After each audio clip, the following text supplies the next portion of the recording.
Hello, Nazmin ma'am. Good evening. Huh. Welcome to History, ma'am.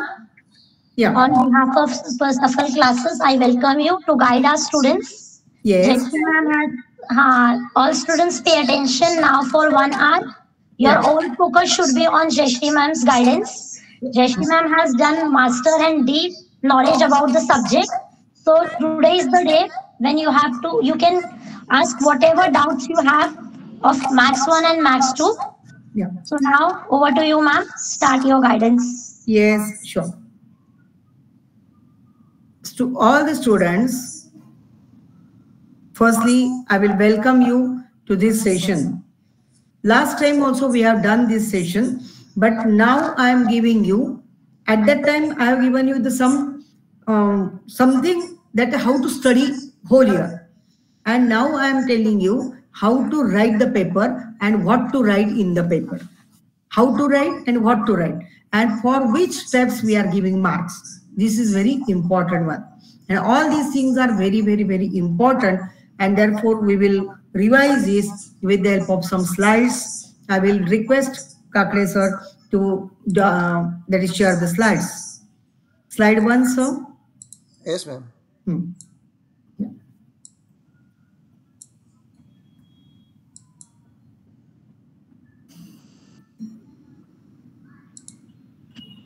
Yes. Yes. Yeah. Okay, next one. Next one. Yeah. Now, students, all of you know that how many marks are there for mathematics. Total marks are 100. We know that. And we are giving 40 marks, 2 papers. That is one day, 2 hours, another day on 2 hours.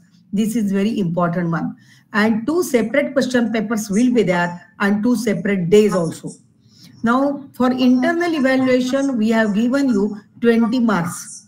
Those marks you will get before your written examination.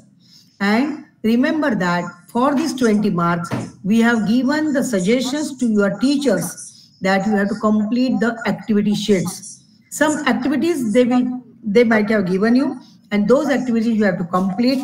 And with the help of those activities, after checking, you will get some marks for that.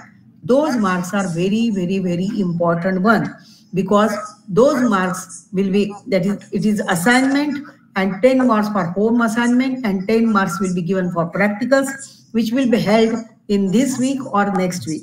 Therefore, they will submit those marks before your written examination, and you have to give 40 marks papers afterward. Now, for 40 marks, we set the paper for 60 marks. There is big option in that.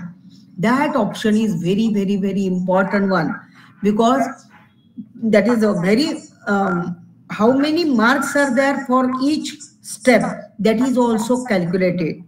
And we have to look at those things, that how to calculate and how to write for which step you will get marks and for not. Now we'll go to next one. Next slide. Next slide, sir. Yes, Yeah. ma'am. Yes. Next slide. We will start algebra here. Yes. I am giving you that whole revision for 13 chapters. Correct? We will revise 13 chapters. How to revise these 13 chapters? That is, each and every chapter we are going to listen with the help of this slide, and I will give you some suggestions. I will give you some suggestions with the help of that which points are very important, which problems are very important. Therefore, look at that first chapter in our algebra paper, that is linear equations in 2 variables. Now, everybody knows that in question number 1, they can ask you the MCQ type questions. In question number 2, MCQ type questions 1A and 1B, some steps you have to write for that. Question number 2A. Question number 2A and 3A are depending on activity base. That is, you have to fill up the boxes and you have to write it. Now here, elimination method in linear equations you have done in 9th standard. And in 10th standard, we are going to do graphical method and Cramer's rule. Now, elimination method is useful for solving word problems in linear equations into variables. And that type of question will be surely there in question number 4. Remember that in question number 4, linear equations into variables, one word problem will be there surely. Therefore, be prepared for that. Correct? Then we will go to graphical method and Cramer's rule. Next one. If you have asked to solve the simultaneous equation by a graphical method, at that time what you will do? You will get graph supplement. Board will give you 4 pages for the graph supplement. That is general supplement. How do you get it? No, same way you will get graph supplement. It is written on that. On the graph supplement, if you want to solve these 2 simultaneous equations by graphical method, that question will be there in either question number 3b or question number 4. Therefore, you have to prepare tables for these 2 equations. Then plot the points for these equations. How to plot the point? Look at that. If you have prepared a table for first equation, you prepare graph paper, and on that graph paper you plot the points for first equation. Join the line. Join the line. काय करायचं ते बघा की आपल्याला पहिल्यांदा पहिल्या इक्वेशनचे points plot करायचे. ते प्लॉट केल्यावर ते जॉइन करायचे. After joining that you write the equation on that and then you go to the next equation. एका वेळेला एकाच इक्वेशनचा विचार करा आणि मग दुसऱ्याचे प्लॉट करा, म्हणजे गोंधळ होणार नाही. After getting intersecting point, that is encircle that point, and after getting that intersecting point, below the graph or on the ruled paper where you have prepared that those tables, below that also you have to write what is the value of x and what is the value of y, which is very, very, very important, because they have not asked you to draw the graph only. That means in question paper, if you read the question carefully, you will get that solve these 2 equations. To solve means what? Find the value of x and y. This is important. Therefore, be prepared for that. Correct? And write the equation properly. Next one. For Cramer's rule. Cramer's rule also very, very, very important one. Correct? And you write down 2 equations, one below another. Then below that you prepare a D. Right, that columns you have to prepare, and in columns you have to write the numbers only. Don't write that what is A1, what is B1, nothing, not necessary. D is equal to, in the bar you write down the values of A1, B1, everything, and then calculate that D firstly. And be careful about negative sign, because we are doing A1 B2 minus A2 B1 minus A2 B1. Therefore, that minus will create a problem if coefficient of y is negative. एक तरी आम्ही त्याच्यामध्ये negative sign देतोच, त्यामुळे ते काळजी घ्या. Minus minus that will become plus and then your addition will be positive. हे नंतर लक्षात घ्यायचं आहे. दोन्हीला मायनस असेल तर वेगळाच विचार करायचा आहे. त्यामुळे अगदी विचारपूर्वक ते सगळं लिहा, म्हणजे प्रॉब्लेम येणार नाही. You calculate D, dx, dy and then solve for x and y. dx upon d and y is equal to dy upon d. खूप अगदी व्यवस्थितपणे जेवढं तुम्ही लिहाल तेवढं चांगलं आहे. ते लिहिलं तर मार्क पैकीच्या पैकी मिळतील आणि सगळे प्रॉब्लेम तुमचे सॉल्व्ह होतील. म्हणजे इथे आपल्याला परत एक्स आणि वायच्या व्हॅल्यूज वेगळ्या लिहिण्याची गरज नाही, because you are getting here x is equal to dx upon d is equal to in numbers and dy upon d in equal to numbers. Correct? Therefore, this is the problem. आता मगाशी सांगितलं तसंच की या 2 मेथडच्या नंतर आपल्याला word problem solve करायचे असतात. वर्ड प्रॉब्लेमचं उत्तर लिहिताना युनिट लिहिलंच पाहिजे. Word problems related to these linear equations in 2 variables are problems related to age, problems related to numbers, problems related to that means 2-digit number like that. For that, not necessary to write that unit. But if the problem is related to age, you have to write that Rama's age is that this much years. Like this you have to write. His father's age is like this. And then you have problem will be completed.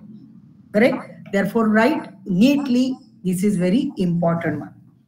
Next one. We'll go to next chapter, quadratic equations. In quadratic equations, in your textbook, we have given 3 methods. ज्या वेळेला वेगवेगळ्या methods दिलेल्या आहेत त्या वेळेला question नीट वाचा. By which method they have asked you to solve this question. कोणत्या पद्धतीने प्रॉब्लेम सोडवायचा याच्याकडे नीट पहा, म्हणजे नीट क्वेश्चन वाचा. Otherwise you can solve by any method. जर तिथे फॉर्म्युला मेथडच यूज करायला सांगितले असेल तर तुम्हाला फॉर्म्युला मेथडनीच ते केलं पाहिजे, जरी तो प्रॉब्लेम फॅक्टरायझेशननी येत असला तरी. नाहीतर मार्क मिळत नाहीत, 0 मार्क दिले जातात, कारण तुम्ही आम्ही सांगितलेली पद्धत तुम्ही वापरलेली नाही म्हणून बी careful about that. Therefore read question carefully. तुम्हाला 10वीचं सगळं येतं, काही प्रॉब्लेम नाही.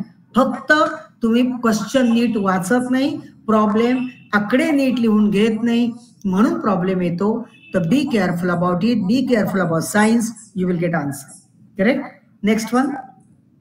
आता हा जो क्वेश्चन हे बघा, हे टेबल आपल्या टेक्स्टबुक मध्ये आहे. करेक्ट. इतकं महत्वाचं टेबल आहे की याच्यावर कशा प्रकारे प्रॉब्लेम्स येतात. आपल्या टेक्स्टबुक मध्ये मी तुम्हाला टेक्स्टबुकचं पेज सांगते की कोणत्या पेजवर ह्या प्रकारचे प्रॉब्लेम्स आहेत. के चा प्रॉब्लेम आहे, आठवतोय का बघा तुम्हाला. के, फाइंड व्हॅल्यू ऑफ के. असे बरेच प्रॉब्लेम्स आहेत आणि ज्याचा उपयोग करून आपल्याला काही प्रॉब्लेम सॉल्व्ह करायचे. क्वाड्रॅटिक इक्वेशनचे बरेचसे प्रॉब्लेम्स हे तुमचे 40, 41, 35 या 35 पासून पुढे बरेच आपल्याला प्रॉब्लेम्स आहेत. आणि फाइंड के असे जे प्रॉब्लेम्स आहेत ते पण आपल्याला लक्षात घ्यायचे. आणि त्यावेळेला तिथे आपल्याला कोणत्या पद्धतीने विचारलेलं आहे ते बघा. म्हणजे I will tell you the page number 41, then page number 47 वर फाइंड व्हॅल्यू ऑफ के अशा प्रकारचे प्रॉब्लेम्स आहेत बघा. 47 वर एक सॉल्व प्रॉब्लेम आहे आणि प्रॅक्टिस सेट आपल्याला जो दिलेला आहे 2.5 याच्यामध्ये पण तसेच प्रॉब्लेम्स आहेत. तर ते प्रॉब्लेम्स आपल्याला नीट सॉल्व करायचे. आता इथे एक महत्वाची गोष्ट म्हणजे मी मुद्दाम तो प्रॉब्लेम सांगतेय तुम्हाला की ह्या टेबलवर आधारित क्वेश्चन नंबर 5 मध्ये आपल्याला एक वेगळ्या प्रकारचा प्रॉब्लेम विचारला जातो. कसा असतो तो, त्याच्यासाठी तुमचं बेसिक कन्सेप्ट क्लिअर पाहिजे. कसा प्रॉब्लेम असेल शकेल बघा. तिथे ते लिहितात 4x² - 3x + 1 = 0 असा प्रॉब्लेम दिलेला असेल. तर ह्या प्रॉब्लेम मध्ये सॉल्व दिस इक्वेशन असं नसतं. मग पहिलं विचारतात check whether the roots are real. Check whether the roots are real. Solve the problem. If roots are not real, when they will become real, by which condition? Which condition should be given on B or C? अशा प्रकारचे प्रश्न हे तुम्हाला question number 5 मध्ये वेगळ्या प्रकारचे प्रश्न म्हणून विचारले जातात. या टाईपचे क्वेश्चन्स टेक्स्टबुक मध्ये नाहीत, पण आपल्याला त्या प्रकारचे प्रश्न विचारले जाऊ शकतात, म्हणून ते तयार करा. आता हा जो क्वेश्चन मी दिला त्याच्यात तुम्ही पहिलं काढणार b² - 4ac. तो काढल्यावर त्याची व्हॅल्यू जर -7 आली तर -7 असेल तर तो येणार नाही तिथे. मग तुम्हाला कंडिशन द्यावी लागेल. जर सी वरची कंडिशन विचारली असेल तर तुम्हाला कोणती कंडिशन त्याच्यामध्ये येईल की ज्या योगे ते रिअल होतील हे तुम्हाला लिहावं लागतं. आणि हे सगळं तुम्ही वर्ड्स मध्ये लिहायचंय की if c will be positive then you will get that value. If C is negative, then you will get positive, b² - positive, b² - 4ac is positive, and therefore you will get real numbers. आता तीच condition बी square वर पण बी वर पण विचारली जाऊ शकते. मग त्यावेळेला बी स्क्वेअर जर ग्रेटर दॅन 4ac असेल तर तो प्रॉब्लेम सुटतो, नाहीतर नाही. म्हणून आपल्याला विचारात घ्यायचं आहे की काय दिलंय आणि काय नाही हे बघून आपण प्रॉब्लेम करायचे. आणि अल्फा आणि बीटा ही जी दोन रूट्स आहेत त्या रूट्स म्हणजेच एक्सच्या व्हॅल्यूज आहेत. या एक्सच्या व्हॅल्यूज आपल्याला वेगळ्या करायच्या नाहीत. कन्फ्युजन आपलं होऊन देऊ नका. These are the roots, means the values of x if they have asked you to solve the equation by formula method. Correct? Next one. Arithmetic progression is our third chapter. या chapter मध्ये आपल्या textbook मध्ये आपण दोन फॉर्म्युले दिलेले आहेत. कोणते दोन फॉर्म्युले आहेत बघा. टीएन चा एक फॉर्म्युला आहे आणि एसएन चा फॉर्म्युला आहे. Correct? TN formula and SN formula. आता टीएन चा फॉर्म्युले आपल्याला यूज करता येतो. If a is known, b is known सगळं दिलेलं आहे. आता त्याचं चॅप्टर आपल्याला माहिती आहे. 3.1 प्रॅक्टिस सेट जो आहे, 3.1 प्रॅक्टिस सेट पेज नंबर 61 वर आहे. तर त्या 61 पेजवरचा प्रॅक्टिस सेट हा आपला खूप 1 मार्क क्वेश्चनला येतोच त्याच्यातला भाग. From the following which is the AP or you write the AP. Question number 1B मध्ये तसं येऊ शकतं. If a is given, d is given, you are write the AP. Write four terms of AP, write 5 terms in AP. Like this question they can ask you.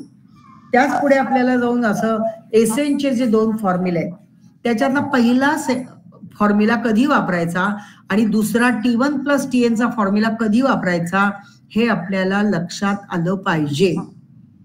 ज्या वेळेला first term आणि last term दिलेली असते त्यावेळेला आणि n पण मिळालेला असेल तर तुम्ही एसएन बरोबर n/2 इंटू T1 + TN हा फॉर्म्युला वापरू शकता. असे प्रॉब्लेम्स आपल्या टेक्स्टबुक मध्ये प्रॅक्टिस सेट 3.3 मध्ये सुद्धा आहेत. सगळे ते टर्म वर TN वर आहेत. पण पुढची जी पुढचा एक्सरसाइज आहे 3.3 एक्सरसाइज 3.3 मध्ये आपण तसे प्रॉब्लेम दिलेले आहेत म्हणजे एसएन काढण्याचे. आणि त्याचप्रमाणे त्याच्यावरचे जे वर्ड प्रॉब्लेम्स आहेत ते आपण प्रॅक्टिस सेट 3.4 मध्ये दिलेले आहेत. ते वर्ड प्रॉब्लेम्स लिहिल्यावर सुद्धा तुम्हाला your answer should be return in complete words, complete sentence. आपल्याला कम्प्लीट सेंटेन्स लिहायचा आहे आणि त्याच्यामध्ये उत्तर लिहायचं आहे. हे आपल्याला महत्वाचं लक्षात ठेवायचं आहे. नुसतं ए काढून ठेवलाय, डी काढून ठेवलाय तो आपल्याला मार्क मिळत नाही. अर्धा किंवा 1 मार्क तिथे कापला जातो. त्यामुळे तुमचं उत्तर ते कारगिलचं टेम्परेचर वगैरे असेल तर the temperature of that city is that much degree Celsius हे सगळं लिहिलं पाहिजे. जर काही उत्तर विचारलेलं असेल तर सम ऑफ द टेम्परेचर्स असं विचारलेलं असेल तरी आपल्याला ते पूर्ण वाक्य लिहिता आलं पाहिजे. म्हणून वर्ड प्रॉब्लेमचं उत्तर कम्प्लीट वर्ड्स मध्ये लिहा आणि एसएनचा साधा फॉर्म्युला आणि दुसरा फॉर्म्युला कधी वापरायचा त्याच्याकडे लक्ष द्या. ते लक्षात आलंच पाहिजे आपल्या की आपण कशा पद्धतीने ते लिहिणार आहोत. करेक्ट? म्हणजे मग आपले सगळेच्या सगळे मार्क मिळतील. कारण कम्प्लीट आपल्याला पैकीच्या पैकीसाठी हा प्रयत्न आहे आणि तो प्रयत्न होण्यासाठी तुमचे सफलची लोक सुद्धा तुमच्यासाठी पेपर जे तपासून देतात त्याच्यात तुम्हाला खूप सजेशन्स देतात. त्याच्यात मार्क कसे कुठे कापले जातात हेही सांगतात. तर ते सगळं नीट वाचा. At the time of examination, whatever you have done previously, you have to read it carefully. आता ज्या चुका मागे झालेल्या त्या चुका आता परत होता कामा नयेत म्हणून आपण काळजी घ्यायची. Correct? Next one, financial planning हा जो 4th चॅप्टर आहे. आता नेक्स्ट वन पुढे जाऊया. याच्यामध्ये हे जे रेट्स दिलेले आहेत, रेट्स ऑफ जीएसटी, तर तुमच्या टेक्स्टबुक मध्ये आपण ह्या चॅप्टर मध्ये 2 भाग केलेले आहेत. जीएसटी वर आधारित काही प्रॉब्लेम्स आणि शेअर्स वर आधारित काही प्रॉब्लेम्स. या दोन्ही मधले प्रॉब्लेम्स हे प्रॅक्टिस सेट मधले आणि प्रॉब्लेम सेट मध्ये आपण 4A आणि 4B प्रॉब्लेम सेट 4A आणि 4B केले. 4A is related to GST and 4B is related to shares. त्यामुळे ते पण प्रॉब्लेम्स आपल्याला विचारात घ्यायचे आणि प्रॉब्लेम तयार करायचे. आता याच्या पुढे हे जे रेट्स आहेत हे पाठ नाही करायचे, हे आपल्याला येतात त्याच्यामध्ये लिहिता. करेक्ट? नेक्स्ट वन, आता या इथे एक स्ट्रिप दाखवलेली आहे. तुमच्या टेक्स्टबुक मध्ये सुद्धा पेज नंबर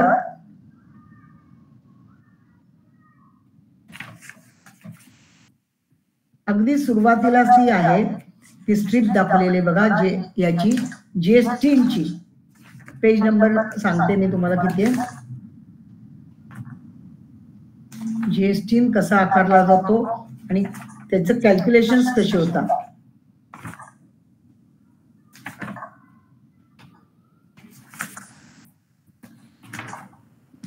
मला का सापडत नाही. 82 का? Okay okay, thank you. मी पुढे गेले एकदम, 90च्या पुढे गेले. 82, व्हेरी गुड. येस, आता मला एक फक्त प्रश्न हे आहे, 82 वर आहे ना. येस, मी इथे कलरफुल केलं, मी कलरफुल बघत बसले तिथे, तो कलरफुल नाहीये. तर तो जो आणि 10 डिजिट पॅन नंबर आहे त्याच्यात, आणि लेफ्ट हँड साइडला जे 29 आहे, that is our state code. Correct. तर आपण टेक्स्टबुक मध्ये प्रॉब्लेम सेट मध्ये प्रॉब्लेम घातला MCQ ला, how many alpha numerals are there in GS3. तर त्याचं उत्तर आपण माहितीये, 15 डिजिट नंबर आहे, म्हणजे डिजिटच नाही येत ते, तर त्याच्यामध्ये अल्फाबेट्स पण आहेत, हे आपल्याला माहित आहे. पण आम्ही त्याच्यावरचा प्रश्न कदाचित चेंज करू शकतो, की आता 29 आहेत, तर त्याच्याऐवजी आम्ही लिहिलं की ती जी स्ट्रीप आहे त्या स्ट्रीपवर 29 म्हणजे first 2 digits represents, first 2 digits in GS3 represents dash. मग रिप्रेझेंट डॅश म्हणल्यावर तुमचं माहिती पाहिजे तुम्हाला state code, it represent state code. तर हे आपल्याला अगदी पक्क माहिती पाहिजे, कारण ते त्याच्यावर चेंज करून district code, country code, state code असे काही MCQ दिले जाऊ शकतात. म्हणजे पुस्तकातलाच प्रॉब्लेम सेट मधला प्रॉब्लेम हा फिरून वेगळ्या प्रकारे विचारला जाऊ शकतो. म्हणून आपल्याला असं लक्षात घ्यायचंय की कशा प्रकारे ते प्रॉब्लेम येऊ शकतात. GS3 मध्ये जो पॅन आहे, तो पॅनचा सुद्धा किती डिजिट्स असतात असंच मध्ये विचारलं तर ते पण आपल्याला सांगता आलं पाहिजे, की अल्फा न्यूमरल्स किती आहेत तिथे 10 आहेत, ती आपल्याला तिथे सांगता आली पाहिजेत, एवढं लक्षात घ्या. करेक्ट. नेक्स्ट वन, नेक्स्ट स्लाइडला आपण बघूयात. तो जो खालचा फॉर्म्युला आहे, GST payable is equal to output tax minus ITC, that is very very very important. या फॉर्म्युल्यावर आधारित 1 मार्क क्वेश्चन असतोच. ते may ask you activity base also, but बऱ्याच प्रिलिमच्या पेपरमध्ये ऍक्टिव्हिटी बेसला हा दिलेला आहे.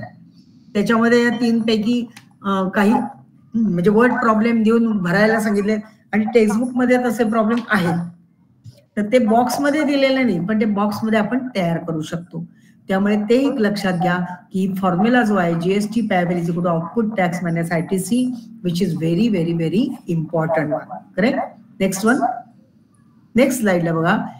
आपल्याला हे एक माहिती पाहिजे की GST is charge and paid to the government at every stage of trading. ही जी ट्रेडिंग चेंज आहे त्याच्यावर सुद्धा एखादा MCQ तयार केला जाऊ शकतो. कोण कोणाला देत आहे, कोणाकडून कुठलं कॅल्क्युलेशन केलं जातं, असा MCQ वेगळ्या प्रकारे तयार केला जाऊ शकतो. पण जर आपलं बेसिक कन्सेप्ट क्लिअर असेल की manufacturer goes to wholesaler, wholesaler to retailer आणि रिटेलर टू कंझ्युमर, हे आपल्याला माहिती असेल तर आपल्याला त्या स्टेज मधली इन बिटवीन स्टेज ही आपल्याला भरता येऊ शकते आणि आपल्याला प्रॉब्लेम सॉल्व्ह करता येतो. करेक्ट.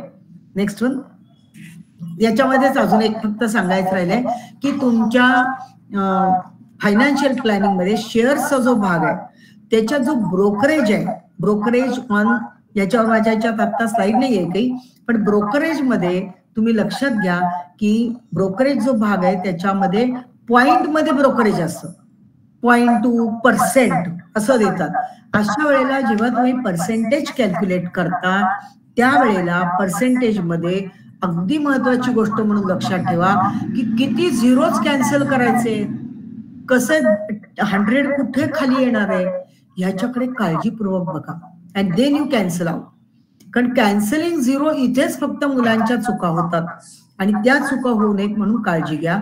आणि महत्वाचं, अत्यंत महत्वाची गोष्ट मी पहिल्याही सेशनला तुम्हाला सांगितलेलं आहे की फायनल अजून वेळ गेलेली नाही. या 4th चॅप्टर मध्ये आम्ही भरपूर सॉल्व प्रॉब्लेम दिलेले आहेत. शेअर्सचे पण दिलेत आणि जीएसटीचे पण दिलेत. ते सॉल्व प्रॉब्लेम तुम्ही लिहून काढा तुमच्या वहीमध्ये. ते जर लिहिले तर त्याच्यामध्ये जर नंबर चेंज करून प्रॉब्लेम आला, नावं बदलली जातील, नंबर चेंज झाले, रेट बदलणार नाहीत, रेट तेच राहतील, कारण जी कमॉडिटी घेतलेली आहे त्याचा रेट तोच असतो. तर तुम्ही ते लिहून काढा. तुमच्या हाताखालून जर ते प्रॉब्लेम्स गेले तर प्रश्न येणार नाही. म्हणजे तुम्हाला सगळं काही ते चान्स लिहिता येईल आणि बदलून बदलून काय बदलणार त्याच्यात. पूर्वीच्या कुठल्याही पुस्तकात हा चॅप्टर नव्हता, त्यामुळे 4 मार्क्स क्वेश्चन तुम्हाला बाहेर कुठे मिळणारच नाही, कुठेच नाही. टेक्स्टबुक मधलेच प्रश्न येणार. म्हणून टेक्स्टबुक मधल्या या चॅप्टर मधले सगळे प्रश्न तुमच्या हाताखालून जाऊ द्या. सगळेच प्रॉब्लेम्स तुम्ही सॉल्व्ह करा, including word solve problems. All are very important. तर तेवढे करा म्हणजे प्रश्न सुटेल. आता 5th चॅप्टर कडे जाऊयात. प्रोबॅबिलिटी हा जो 5th चॅप्टर आहे व्हेरी व्हेरी व्हेरी इम्पॉर्टंट आणि त्याच्यामध्ये भरपूर मार्क तुम्हाला मिळू शकतात. आम्ही तुम्हाला सेट्स हा लिहायला शिकवलेला आहे 9th स्टँडर्ड मध्ये. आत्ताही तुम्हाला माहिती आहे की तुम्हाला सॅम्पल स्पेस आम्ही कशी लिहायला शिकवली, कर्ली ब्रॅकेट मध्येच लिहायची आहे. गेल्या आठवड्यामध्ये माझ्याकडे एक स्टुडंट आला होता. त्या स्टुडंटनी पेपर तपासायला म्हणून गेले, सहज पेपर नुसता उलगडला आणि मग लक्षात आलं की त्यांनी हे जे सॅम्पल स्पेस लिहिलाय तो चौकटी कंसात त्याला त्यांनी स्क्वेअर ब्रॅकेट मध्ये लिहिलेला होता. तो म्हणला मला काढताच येत नाही कर्ली ब्रॅकेट. म्हणलं प्रॅक्टिस कर. कर्ली ब्रॅकेट मध्ये जर ते नसेल तर आम्ही मार्क देऊ शकत नाही. You have to write set in curly bracket. तुमची काही शंका असेल तर विचारू शकता तुम्ही, करेक्ट, अगदी विचारा. पण हे लक्षात घ्या की जर वेगळी सिम्बॉल्स वापरली, वेगळे ब्रॅकेट्स वापरले तर मार्क कट केले जाऊ शकतात. तुम्ही त्या 2 इव्हेंट्स मध्ये 2 पॉइंट्स मध्ये कॉमा दिलाच पाहिजे, जोडून द्यायचं नाही. कुठे जोडून द्यायचंय? द 2 पॉइंट्स आर टॉस्ड, तिथे जोडून द्या. HH ST पुस्तकात आम्ही जसं दिलंय ना तसं तुम्ही लिहा. मनाने त्याचं काही बदलू नका. आता B1 B2 ची ती कमिटी करायची आहे बघा, असे प्रॉब्लेम्स आहेत आपल्याकडे. आठवतंय का बघा? 2 girls 2 boys are there, 3 boys and 3 girls are given and you have to form the committee for environment and you have to write the sample space for that at least मग event दिलेले आहेत, at least 1 girl should be there, minimum 2 boys should be there. अशा प्रकारचे event change होतात. मग ते पुस्तकातल्या problem मधला तो भाग चेंज केला जाऊ शकतो. पण कसं लिहिलेलं आहे तिथे B1 B2 B3 G1 G2 G3 हे जे लिहायचे त्याच्यानंतर 2 कमिट्यांची लिहायचे. म्हणजे काय काय येणार आहे, कोण कोण येणार आहे त्याच्यात, ते तुम्ही नीट लिहा. पुस्तकामध्ये त्या प्रकारचं जसं रायटिंग आहे तसं रायटिंग तुमचं असेल तर तुमचे मार्क तुम्हाला मिळतील. अदरवाईज कारण नसताना मार्क घालू नका. You will lose your marks. Therefore B careful about writing. Correct. Next one, next slide. Yes, all these terms you should know that outcomes, equally likely outcomes, sample space, number of elements in sample space, how to write. तिथे n हा smallच आहे, big नाही, हे लक्षात ठेवा. Probability of an event A लिहिताना small n into bracket big A divided by small n into bracket big S हेच लिहिलं पाहिजे. दिस इज द फॉर्म्युला. आपण पुस्तकात कुठेही कॅपिटल N वापरलेला नाही नंबर ऑफ एलिमेंट साठी. म्हणून जशी ॲब्रिव्हिएशन्स जे सिम्बॉल्स टेक्स्टबुक मध्ये वापरलेले आहेत तेच सिम्बॉल्स तुम्ही वापरा. Next one, for statistics. Statistics मध्ये आपण सेंट्रल टेंडन्सीचे 3 भाग मेजर्स शिकलेलो आहोत. Mean, median and mode are the 3 measures of finding out central tendency of group data. गेल्या वर्षी तुम्ही शिकलेला आहात 9th स्टँडर्डला. काय शिकलेला आहात? तेच शिकलात, मीन, मीडियन, मोड. पण त्यावेळेला आम्ही तुम्हाला एवढ्या मेथड्स मीनच्या नव्हत्या दिल्या आणि आम्ही तुम्हाला मीन, मीडियन, मोड जो काढायचा होता 9th स्टँडर्डला तो फॉर अनग्रुप डाटा होता. आता आपण देतोय तो ग्रुप डाटा. म्हणून ग्रुप डाटासाठी आपल्याला विचार करायचा आहे. मग त्याचे फॉर्म्युले आपण दिलेले आहेत. करेक्ट. नेक्स्ट वन बघा, नेक्स्ट स्लाइडला आपण फॉर्म्युले दाखवलेले आहेत. Direct method, assuming method, step deviation method. मग आता ह्या फॉर्म्युला तयारच पाहिजेत आपले. या फॉर्म्युलाच्यासाठी परत ज्या वेळेला आपण पेपर सेट केले जातो किंवा क्वेश्चन पेपर तुमच्या हातात येतो तेव्हा लक्षात घ्या की आम्ही देताना तो डाटा हा हॉरिझॉन्टल येतो.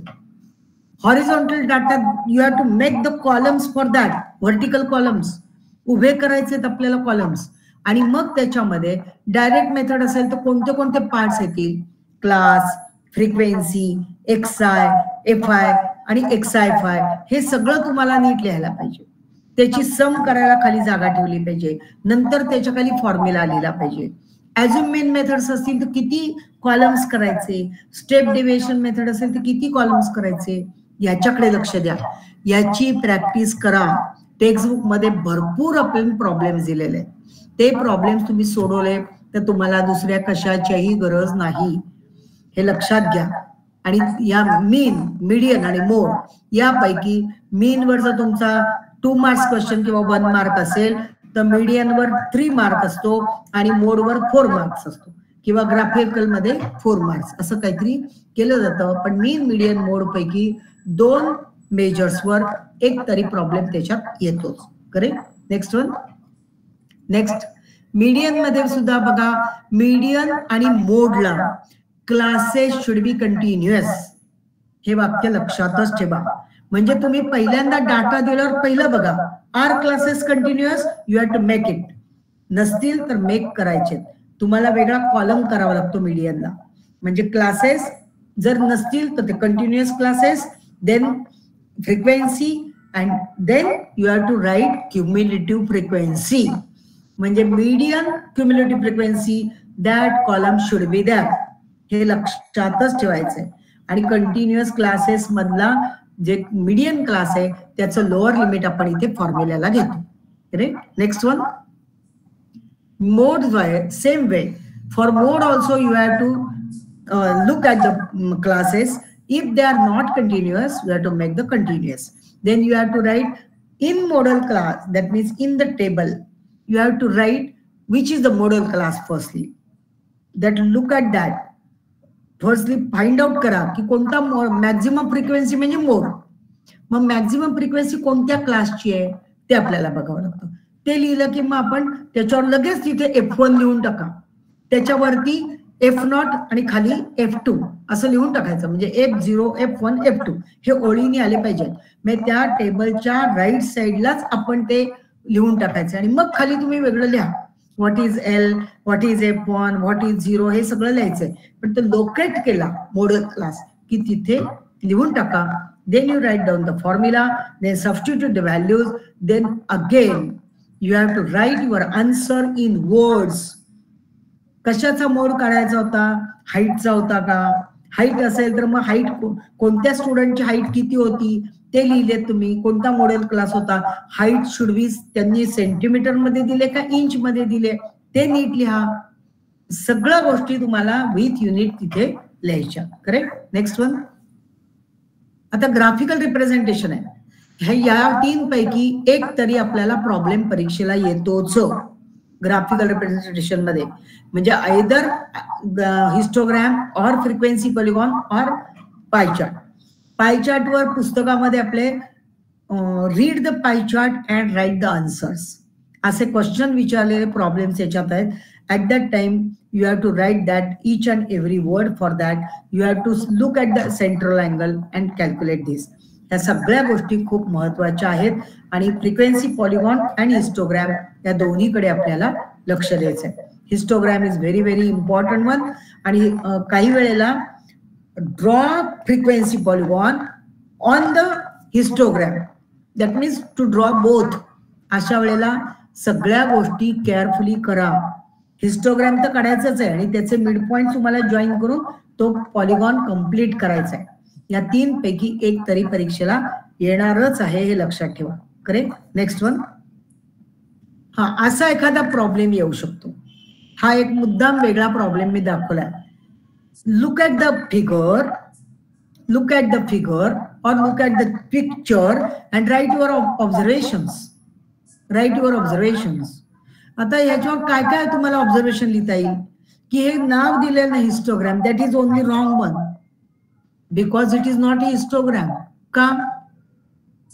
ती ऑब्झर्वेशन तुम्ही लिहायची की this picture is not for the histogram because here classes are not continuous.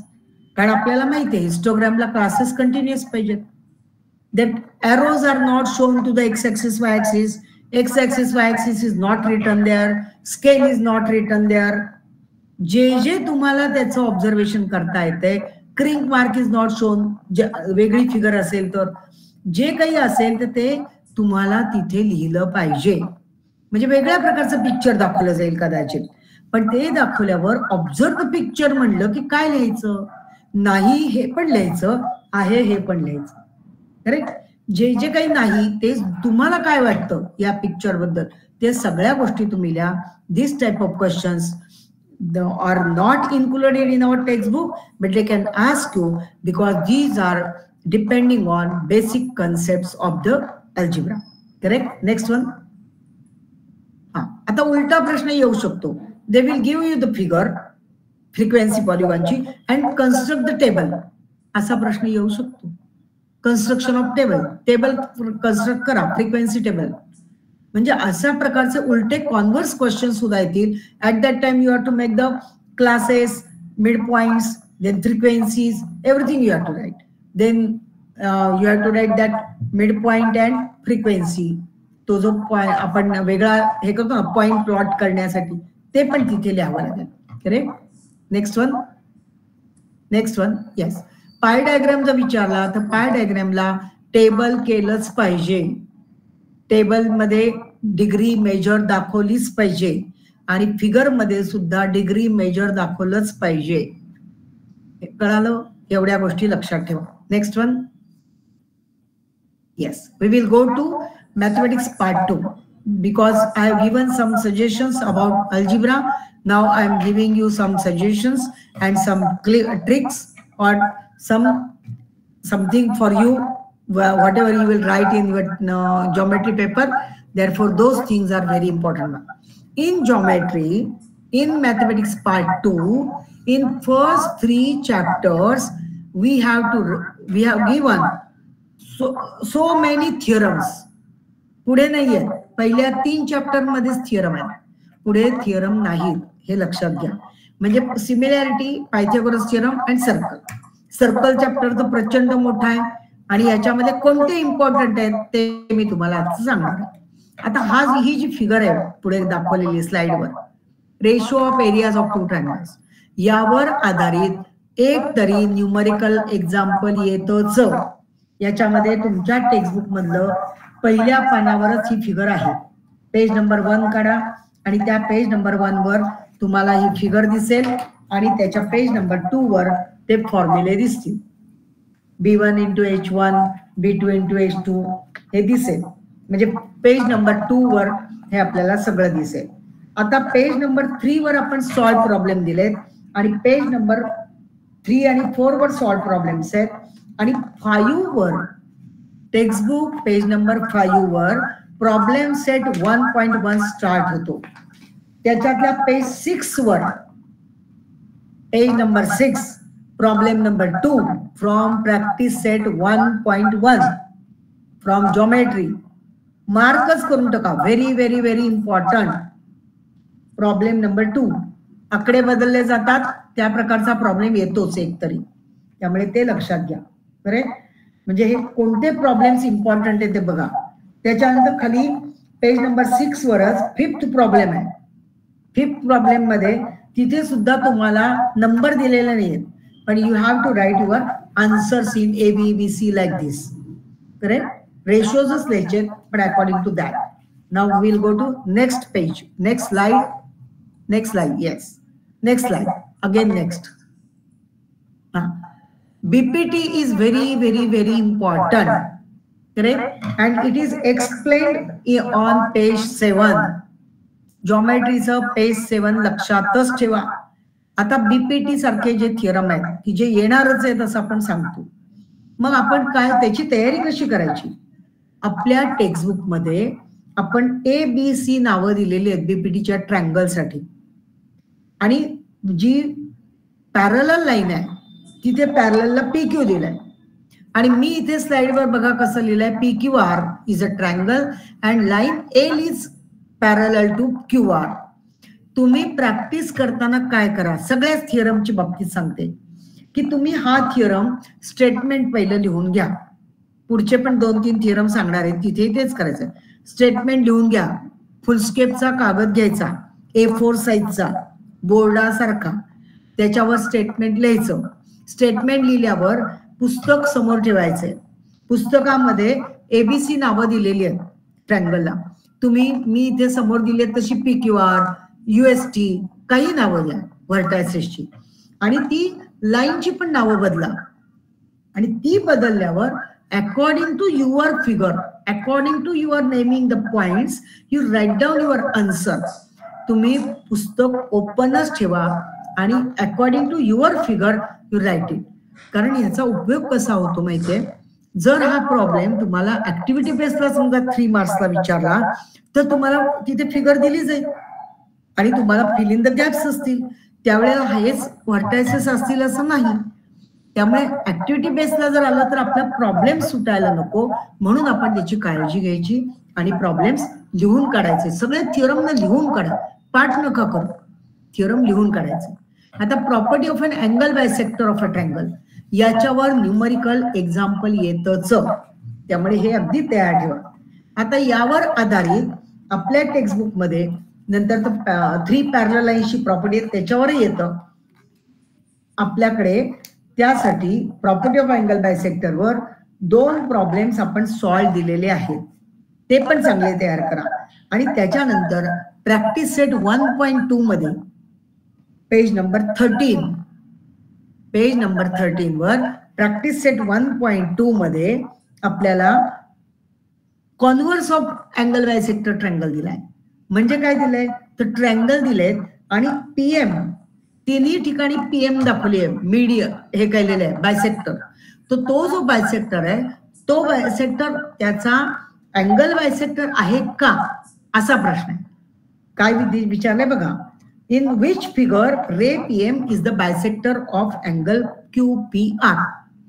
तो इथे जर बायसेक्टर दिला तर हा रेशो कम्प्लीट होतो, म्हणजे इक्वल होतो. पण जर बायसेक्टर काढायचं असेल, म्हणजे आहे का नाही चेक करायचं असेल, तर you have to find 2 ratios separately, and if they are equal then you say that PM is bisector or not. म्हणजे काय करायचंय हे लक्षात घ्या आणि एकाच वेळेला ते दोन्ही बरोबर इक्वल टू आधी लिहायचे नाहीत, सेपरेट काढायचे. आणि if the values are same then you write down the answer. Correct. Next one, and this is also very important theorem, areas of similar triangle. तोही परीक्षेला येऊ शकतो, तोही ऍक्टिव्हिटी बेसला न येता 3 किंवा 4 मार्काला हा कम्प्लीट थिअरम लिहायला येऊ शकतो. त्यामुळे तोही पुस्तकामध्ये जो दिलाय तो तुम्ही छान लिहून काढा, म्हणजे तुमचे प्रॉब्लेम सुटतील. आता याच्या चॅप्टर मध्ये 2च थिअरम हे खूप महत्वाचे आहेत की ज्याच्यावर फुल मार्क्स मिळू शकतात, किंवा फुल मार्क्ससाठी 4 मार्क्ससाठी 3B मध्ये सुद्धा 3 मार्क्ससाठी हे प्रॉब्लेम थिअरम लिहायला म्हणून येऊ शकतात. करेक्ट. तिथे तुम्हाला फिगर दिलेलीच असेल असं नाही, तिथे तुम्हाला वेगळ्या प्रकारे दिलेलं असेल की statement will be given and you have to write the proof. Means what, prove it असं असेल तरी you have to write draw the figure, you have to write given, you have to write to prove, you have to write construction, then proof. या steps सगळ्या ज्या आहेत त्या follow केल्याच पाहिजेत. फिगरला मार्क असतात, फिगर जर नसेल तर थिअरम चेक केला जात नाही. नो फिगर नो क्रेडिट असं बोर्डाचं आमचं वाक्य असतं, त्यामुळे be careful about it. Correct. Next one, in next chapter Pythagoras theorem is there. Pythagoras theorem is also very very very important one, and geometric mean theorem is also very important one. आणि तो theorem आपण किती पानावर घेतलेला आहे बघा, page number 33 वर आधी आपण similarity in right angle triangle explain केलेली आहे, आणि 33 वरच जॉमेट्रिक मीन प्रॉपर्टी पण एक्सप्लेन केलेली आहे. त्याचा उपयोग करून आपण पायथागोरस थिअरम हा पुढे डिटेल मध्ये लिहून दिलेला आहे. त्याच पेज 34 लिहून ठेवा. पुस्तकात बघून तो थिअरम एकदा तरी लिहून काढा, म्हणजे मार्क मिळतील. Correct. B careful about it, about writing. पुस्तकामध्ये जागा नव्हती म्हणून आम्ही स्टेप 1 आणि स्टेप 2 जे आहेत तर त्या एका पुढे एक लिहिल्यात, तुम्ही उतरवताना एका खाली एक लिहा, म्हणजे प्रॉब्लेम सुटेल. Correct. Next one, next chapter. Next इथे पायथागोरस थिअरमच्या ऍप्लिकेशन वरून आपण अपोलोनियस थिअरम प्रूव्ह केलेला आहे. अपोलोनियस थिअरम डिरेक्टली परीक्षेला विचारला जात नाही, पण त्याच्यावर न्यूमरिकल एक्झाम्पल एक तरी येतोच, म्हणून ते तयार करायचंय. आपल्या पुस्तकामध्ये याच्यावर अपोलोनियस थिअरमवर मला वाटतं 2च प्रॉब्लेम दिलेले, जास्त दिलेले नाहीये. सॉल्व प्रॉब्लेम एकच आहे आणि पुढे पण आपल्याला अगदी 2 प्रॉब्लेम दिलेले आहेत. तर तुम्ही बाहेरच्या ठिकाणून कुठून तुम्हाला ते मिळाले ते बघा अपोलोनियस थिअरमचा यूज करून. कारण Apollonius theorem is related to median. Mid point हा वर्ड आला की अपोलोनियस वापरायचा, हे लक्षात ठेवायचं. ट्रायंगल मध्ये एका साइडचा मिड पॉइंट दिला की अपोलोनियस वापरता येतो. एक आपण रिलेशन स्वतःच क्रिएट करायचं. नेक्स्ट वन, नेक्स्ट बघा. Circle is the chapter which is the big chapter. किती मोठा चॅप्टर आहे हा, जवळजवळ 40 पानी चॅप्टर आहे. 40 पेजेस त्याच्यासाठी, 43 पेजेस आर द्यार. 47 ला हा चॅप्टर सुरू होतो तो 90 ला संपतो का. त्यामुळे खूप काळजी घ्या आणि सगळे प्रॉब्लेम्स तुम्हाला त्याच्यातले सोडवता आले पाहिजेत. आता ही जी फिगर दाखवलेली आहे इथे, 2 सर्कल्स आर टचिंग इंटरनली और एक्सटर्नली. तर इथे नेहमी प्रश्न एक परीक्षेला येतोच. क्वेश्चन नंबर 1 मध्ये, क्वेश्चन नंबर 1 मध्ये असतो. कोणता प्रश्न असेल, radii of 2 circles are 5 and 3.2 काहीतरी दिलेला असेल. 5 आणि देताना नेहमी एक इंटीजर देतात आणि दुसरा फ्रॅक्शन मध्ये डेसिमल मध्ये देतात, हे पण लक्षात ठेवा. If circles are touching internally, what is the distance between their centres, असा प्रश्न डिरेक्टली विचारला जाऊ शकतो. त्यामुळे काळजी घ्यायची आहे की आपल्याला कशा प्रकारे प्रॉब्लेम करायचे. तर इथे डेसिमलची सबट्रॅक्शन चुकायची नाही आणि तेवढं उत्तर मात्र नीट लिहायचं. करेक्ट. Next one. अजून आपण आता सर्कल मध्ये काय शिकतो, tangent theorem and it's converse. तुमच्या पुस्तकामध्ये page number I think 51 tangent theorem दिलेला आहे. 51 वरच आहे. Yes, 51 page tangent theorem is given. पण त्याचं प्रूफ जे आहे ते आपण फॉर मोर इन्फॉर्मेशन दिलंय, त्यामुळे ते विचारलं जात नाही. पेज 51 वरचं प्रूफ आपल्याला तयार करायचं नाही, फक्त समजावून घ्यायचंय, because it needs indirect method. Correct. आणि त्याच्या पुढचं मात्र 52 पेजवर लिहून ठेवा. 52 पेजवरचं कॉन्व्हर्स ऑफ टँजंट थिअरम तयारच करा. Very important theorem. तो थिअरम आणि त्याच्याच पुढच्या पानावर पेज नंबर 53, पेज नंबर 53 वर टँजंट सेगमेंट थिअरम, याचा उपयोग करून आपल्याला खूप प्रॉब्लेम सोडवावे लागतात. तर tangent segment theorem is very very very important. तर 53 वरचं पेज हे जे आहे थिअरम, सेकंड थिअरमचं प्रूफ, हे आपण पूर्ण दिलेलं नाही. टेक्स्टबुक मध्ये आपण fill in the gaps type दिलेलं आहे, not in the boxes.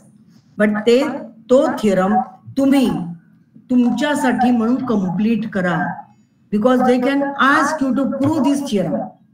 Prove this theorem म्हटल्यावर तुम्हाला बॉक्सेस वगैरे काही दिलेले नसतील. Directly you have to draw the figure, you have to write given, you have to write to prove, you have to write construction, and then you solve the proof. Correct. या पद्धतीने 53 page important आहे, लक्षात ठेवा. 52 and 53 या दोन्ही वरचा भाग आपल्याला चांगला तयार करायचा. Next one. आता आपण आर्क ऑफ अ सर्कल शिकलोय. मला वाटतं ते पेज नंबर पुढे खूप आहे, 70 पर्यंत आपल्याला जावं लागतं. आणि page inscribed angle theorem is given as 66 आणि त्याच्यानंतर आपल्याला इन्स्क्राइब्ड अँगल थिअरम वरून शेवटचा जो आहे सायक्लिक क्वाड्रेटर थिअरम हा पेज 68 वर दिलेला आहे, which is very very very important. कोणतं पेज आहे? 68. त्याच्यावर सुद्धा आपण activity type, fill in the gaps type proof दिलेला आहे. आम्ही प्रूफ पूर्ण करून दिलेलं नाही, तुम्ही ते पूर्ण करायचंय. ते परीक्षेला येतच. सायक्लिक क्वाड्रिलॅटरलवर निदान 1 मार्काचा जर प्रश्न आला तर कदाचित ऍक्टिव्हिटी बेसचा एखादा येऊ शकतो, कोणत्याही प्रकारचा आहे, पण 3 ते 4 मार्क सायक्लिक क्वाड्रिलॅटरलला असतात. त्यामुळे ते चांगलं तयार करून ठेवा आणि आपल्याला या करोलरी सुद्धा तयार करायचे. नेक्स्ट वन, पुढचं बघा. हा, आता हे जे कॉर्ड, सिकॅन्ट आणि कॉर्ड, सिकॅन्ट, टँजंट, कॉर्ड, याच्यावर internal division, external division, tangent segment theorem, याच्यावर आपल्याला प्रत्येकावर 1 तरी मार्काचा प्रश्न येतोच. त्यामुळे हा चांगले तयार करा. आपल्या पुस्तकामध्ये त्याच्यावर भरपूर प्रॉब्लेम दिलेले आहेत, तेवढे प्रॉब्लेम्स आपल्याला केले तरी पुरेसे आहेत. तिथे नंबर्स फक्त बदलले जातील, पण method will be the same. Therefore B prepared for that. Correct. Next one बघा, पुढे येतं जॉमेट्रिक कन्स्ट्रक्शन. आता जॉमेट्रिक कन्स्ट्रक्शन मध्ये आपल्याला काय येतं बघा. जॉमेट्रिक कन्स्ट्रक्शन जे आहेत त्याच्यामध्ये आपल्याला 3 प्रकारच्या कन्स्ट्रक्शन्स आम्ही तुम्हाला शिकवलेले आहेत. कोणत्या 3 आहेत? ड्रॉ द सिमिलर ट्रायंगल्स, आणि त्याच्यातही 2 भाग केलेत. When vertices are distinct and when one vertex is common. या दोन्ही मध्ये तुमच्या पुस्तकात I think 4.1 exercise 4.1 which is very important one. 4.1 exercise मध्ये आपण सॉल्व्ह करायला दिलेत, सगळ्या कन्स्ट्रक्शन दिल्या. Those constructions are related to similar triangles. त्याच्यामध्ये 2 तरी कन्स्ट्रक्शन या व्हेन व्हर्टायसेस आर डिस्टिंक्ट आहेत आणि उरलेल्या वन व्हर्टेक्स इज कॉमन आहे. आणि वन व्हर्टेक्स इज कॉमन असताना ट्रायंगल सिमिलर तयार करणं, याचे प्रॉब्लेम सेट मध्ये सुद्धा 3 प्रॉब्लेम दिलेले आहेत. तर ते 3ही प्रॉब्लेम आपल्याला तयार करायचे आहेत आणि याच प्रॉब्लेम पैकी 1 तरी प्रॉब्लेम क्वेश्चन नंबर 4 मध्ये विचार, म्हणजे 4 मध्ये क्वेश्चन नंबर 4 मध्ये विचारला जाऊ शकतो. त्यामुळे be careful about it and B prepare for that. तयारच करा. आता तुमच्या पुस्तकामध्ये, म्हणजे आता आपल्याला आपण स्ट्रेट वे आपण घेत नाहीये, ऑनलाईन घेतोय म्हणून मला फार त्याच्यावर क्वेश्चन्स विचारता येत नाही. पण एक लक्षात ठेवा, पेज 95 बघा. त्या 95 मध्ये एक्झाम्पल 3 आपण एक्सप्लेन केलंय आणि त्याचं खाली जे आपण एक्सप्लेनेशन दिलंय, अनालिसिस आहे, त्या अनालिसिसची लास्ट लाईन घ्या लक्षात. According to the basic proportionality theorem, we get triangle A', B', C' as described. म्हणजे सिमिलर ट्रायंगल तयार करण्यासाठी किंवा कोणतीही कन्स्ट्रक्शन करण्यासाठी आपल्याला 1 तरी थिअरम म्हणजेच प्रॉपर्टी यूज करावी लागते, which we have already proved. जी आपण प्रूव्ह केलेली आहे तो थिअरम किंवा ती प्रॉपर्टी आपल्याला यूज करून कन्स्ट्रक्शन करता येते. म्हणजे every construction is related to one theorem. त्यामुळे इथे constructions of similar triangle we are using BPT. म्हणजे क्वेश्चन नंबर 5 मध्ये जर असा कुठे वेगळा प्रश्न आला तर तुम्हाला त्याचं उत्तर तुमच्या टेक्स्टबुक मध्ये मिळणार आहे. म्हणून तुम्ही टेक्स्टबुक रीड करा. अजून वेळ गेलेली नाही, भरपूर दिवस आहेत. तुम्ही प्रत्येक दिवशी अजून सुद्धा 1 चॅप्टर नीट वाचा फक्त. जसं तुम्ही तुमचे इंग्लिशचे लेसन्स, मराठीचे लेसन्स, हिस्ट्रीचे लेसन्स तुम्ही वाचता, तसंच तुम्ही इथे करा. You read not only exercises, don't solve that firstly, you read analysis, you read the textbook, then you will get so many answers. म्हणजे जे आपल्याला बेसिक कन्सेप्ट म्हणतात ना, त्या इथे तुम्हाला रीडिंग मुळे कळणार. करेक्ट. Next one. हा, आता इथे तुम्हाला टँजंटच्या 3 कन्स्ट्रक्शन्स आम्ही दिलेले आहेत. कोणत्या कोणत्या आहेत? टँजंटची ही एक कन्स्ट्रक्शन आहेच आहे, to construct the tangents through the point which is outside the circle. ही एक आहे. दुसरी आपण बघितलंय, the point is given on the circle. पण on the circle असताना using center and without using center असे दोन्ही भाग आहेत. मग आता एवढ्यासाठी आपल्याला परत ह्या तिन्हीसाठी लक्षात घ्या, कन्स्ट्रक्शन ऑफ टँजंट साठी सुद्धा अनालिसिस नीट वाचा. आता हे समोरची जी स्लाइड आहे तुमची, त्या स्लाइडवर तुम्ही सांगा बरं मला किंवा विचार करा की which theorem is related to this construction. How do you get that AP and BP tangents? कशामुळे मिळाल्या? आपण काय काय केलं? सर्कल गिवन आहे, P is a point outside the circle कुठेतरी दिलाय, डिस्टन्स दिलेला असेल किंवा पण आउटसाइड एवढं कळालं. ते कळाल्यावर आपल्याला आपण म्हणतो की ओपी जॉईन करा, नंतर draw the perpendicular bisector of OP. कशासाठी करायचा ओपी बायसेक्टर त्याचा? वाय? याचा विचार कधी केला का बघा. कारण असं सुद्धा आम्ही प्रश्न विचारू शकतो क्वेश्चन नंबर 5 मध्ये.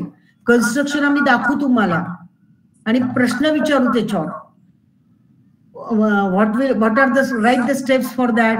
आणि राईट द स्टेप्स नुसत्या नाही, with reasons why you have drawn OP, why, because you are getting M point, why do you want that M as a center?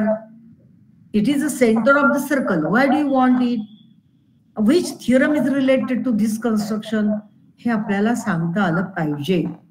आता इथे लक्षात घ्या, for this construction we are using the property or theorem that is circle inscribed in that is angle inscribed in semicircle is always right angle. जर तुम्ही इथे दुसरं circle construct केलं M centre घेऊन passing through O, then that circle will pass through P also, correct? And you will get OAP as a one semicircle and OBP as another semicircle. And if you join OA and OB, then OA will be the radius of the original circle and OAP will be right angle in another circle, correct? Another circle. Therefore, AP will be perpendicular to OA and it will form right angle. Therefore, AP is a tangent. हा right angle तयार होतो म्हणून ती tangent होते पहिल्या सर्कलची. Original सर्कलची tangent का होते? Because that is a side of right angle triangle in another circle. This is important. Why? या गोष्टी आपल्याला इथे लक्षात घ्यायच्या. आणि दुसरंही लक्षात घ्या की दुसरी जी आपली टँजंटची कन्स्ट्रक्शन आहे विदाउट युजिंग सेंटर, तिथे आपण कॉन्व्हर्स ऑफ टँजंट सिकॅन्ड थिअरम वापरतो. टँजंट सिकॅन्ड अँगल थिअरम म्हणले आपण त्याला. तो टँजंट कॉन्व्हर्स आहे, पण कॉन्व्हर्स वापरल्यामुळे आपल्याला ती टँजंट मिळते. इथे सुद्धा इन्स्क्राइब्ड अँगल थिअरमचा म्हणजे करोलरी वापरल्यामुळे ती टँजंट मिळते. ह्या ज्या गोष्टी आहेत ह्या आपल्याला टेक्स्टबुक वाचल्यावरच कळणार आहेत. म्हणून बी प्रिपेअर फॉर दॅट. कसाही उलटा सुलटा प्रश्न विचारला तरी आपल्याला जर आपल्या बेसिक कन्सेप्ट क्लिअर असतील तर आपल्याला ते छान लिहिता येतं. Correct? Next one, next slide कडे जाऊया. Yes, that construction of tangent at a point on the circle, construction to the circle from the point outside the circle. आणि पॉइंट ऑन द सर्कलला दोन कन्स्ट्रक्शन्स आहेत, without using centre and with using centre. या सगळ्या construction खूप महत्वाच्या आहेत. या आपल्याला चांगल्याच तयार करायच्या आहेत. करेक्ट? नेक्स्ट वन, पुढे बघूया. पुढचा चॅप्टर कडे जाऊया, कोऑर्डिनेट जॉमेट्री. आता कोऑर्डिनेट जॉमेट्री मध्ये आपण पाहिलंय की आपल्याला 4 फॉर्म्युलाज दिलेले आहेत, व्हेरी इम्पॉर्टंट. त्याचं डेरिवेशन तुम्हाला कोणी विचारणार नाही. कसा आला डिस्टन्स फॉर्म्युला? कुठे येणार नाही प्रश्न. सेक्शन फॉर्म्युला कसा आला विचारणार नाही. But you have to use section formula and you have to write the answer. That means you have to find the coordinates of P. Sometimes they can ask you to find ratios M and N like this. असा सुद्धा problem आपल्या textbook मध्ये आहे. Distance formula use करून आपल्याला collinearity पण check करता येते पॉइंटशी. तो पण भाग आपल्या टेक्स्टबुक मध्ये आहे, त्याचाही विचार करा. Next one, mid point theorem formula आणि सेंट्रॉइड फॉर्म्युला. ह्या दोन्ही फॉर्म्युल्यावर आपल्याला एक तरी प्रॉब्लेम येतोच. आपल्या पुस्तकामध्ये सेंट्रॉइड फॉर्म्युला वापरण्यासाठी एक अतिशय छान प्रॉब्लेम दिलेला आहे. तो प्रॉब्लेम तुम्ही चांगला तयार करा. मी आता त्याचा नंबर वगैरे सांगत नाही, पण तो प्रॉब्लेम सेट मध्ये प्रॉब्लेम आहे. त्यांनी ते देतानाच ते प्रॉब्लेम्स पॉइंट्स हे मिड पॉइंट दिलेले आहेत आधीच, आणि तुम्हाला ते हे काढायचे मिड पॉइंट दिलेले आहेत. आणि त्याच्यामुळे सेंट्रॉइड कशाला म्हणतो आपण हे आपल्याला माहिती पाहिजे. Intersecting point of medians is a centroid. आणि म्हणून मिड पॉइंट जर दिलेले असतील तर आपल्याला व्हर्टायसेस काढावे लागतात, आणि using vertices then you can find out the coordinates of centroid. असा एक वेगळा प्रश्न त्याच्यामध्ये आहे, तो चांगला तयार करून ठेवा, which is very very very important one. आणि पुढे आपण बघणार आहोत स्लोप. नेक्स्ट वन, स्लोप बघा. आता स्लोप इज व्हेरी इम्पॉर्टंट. त्याच्यावर आपल्याला 1 मार्क किंवा 3 मार्क्स क्वेश्चन असतातच. मग स्लोप यूज करून आपल्या टेक्स्टबुक मध्ये पण 2 प्रॉब्लेम दिलेले आहेत. कसे आहेत ते प्रॉब्लेम? की प्रॉब्लेम असे आहेत की test for the collinearity. Are the points collinear? Are the points collinear? आता तिथे काही वेळेला दिले असतं using distance formula, otherwise you can use slope formula. Slope जर सेम असेल तर पॉइंट्स कोलिनियर असणार आहे. त्यामुळे 2 पॉइंट्स घेऊन त्याचा आपल्याला स्लोप काढायचा, पुढचे 2 पॉइंट्स घेऊन त्याचा स्लोप काढायचा. If both slopes are same you can say that points A B C are collinear. म्हणजे कोलिनियरिटीसाठी काय वापरायचं हे पण लक्षात घ्या. आणि स्लोप वापरून आपल्याला बरेच प्रॉब्लेम सॉल्व्ह करून पण दिलेले आहेत, आणि त्याच्यावरून उपयोग होतो. आता टेक्स्टबुक मध्ये अजून एक आपल्याला स्लोप वापरलाय म्हणून क्वाड्रिलेटरल फॉर्म केलेले आहेत याच्या प्रॉब्लेम सेट मध्ये. तो क्वाड्रिलेटरलचे व्हर्टायसेस दिलेले असताना किंवा एक व्हर्टेक्स हा मिसिंग आहे, तर how will you will get that parallelogram? How you will get the vertex which is missing vertex using the formula for parallelogram? Slope वापरून आपल्याला ते करता येतो. At that time, if you are not using slope, you will get that if there's a quadrilateral is a parallelogram, then you have to use the properties of quadrilateral for parallelogram, that diagonals bisect each other. त्यामुळे midpoint formula वापरून त्याचे आपल्याला unknown vertex काढता येईल. या गोष्टी, अशाही गोष्टी आपल्याला वापराव्या लागतात आणि फाइंड आउट करावं लागतं. Next one, trigonometry is very important chapter in our textbook.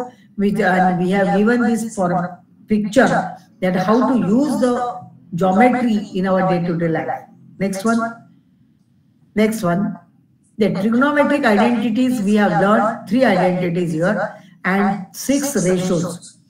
3 identities मध्ये 6.1 मध्ये आपल्याला जे एक आयडेंटिटी एक जर रेशो दिले असेल उरलेले काढायचे असतील, you have to use trigonometric identity. त्याचाच उपयोग करून आपण काढणार आहोत. 9th स्टँडर्ड मध्ये आपण रेशोचा उपयोग करून काढले, ते आता काढायचं नाही. त्यामुळे आपल्याला आयडेंटिटीचा उपयोग करूनच इतर रेशो काढावे लागतात, आणि आयडेंटिटीचा उपयोग करून अनेक इतर आयडेंटिटीज प्रूव्ह करायच्या. आपल्या टेक्स्टबुक मध्ये जे दिलेले आहेत 6.1 मध्ये, त्यामधले सगळ्या आयडेंटिटीज तुम्ही चांगल्या करून ठेवा. त्याच्यातली एक तरी आयडेंटिटी प्रूव्ह करायला येतेच, त्यामुळे त्याच्यातलीच करा, त्याचा फायदा होतो. Next one, angle of elevation and depression. It is used for finding distance and finding height. Height of the object we can calculate using that angle of elevation and angle of depression, and distance from the object from the foot of the tree, foot of the tower, foot of the building, like that. You will get the answer if you use. परत एक लक्षात ठेवायचं आहे, theorem मध्ये जशी figure must आहे तशीच जे इतर प्रूफ्स तुम्हाला सोडवायचे तिथे फिगर मस्ट आहे, तशीच इथे सुद्धा वर्ड प्रॉब्लेमला फिगर मस्ट आहे. ती आपल्याला नीट करायचीच आहे. हे अगदी लक्षात ठेवा आणि प्रॉब्लेम सॉल्व्ह करा. करेक्ट? पुस्तकातले फिगर्स नीट बघा. You have to describe the figure and then you have to solve. Next one, mensuration is our last chapter in our textbook.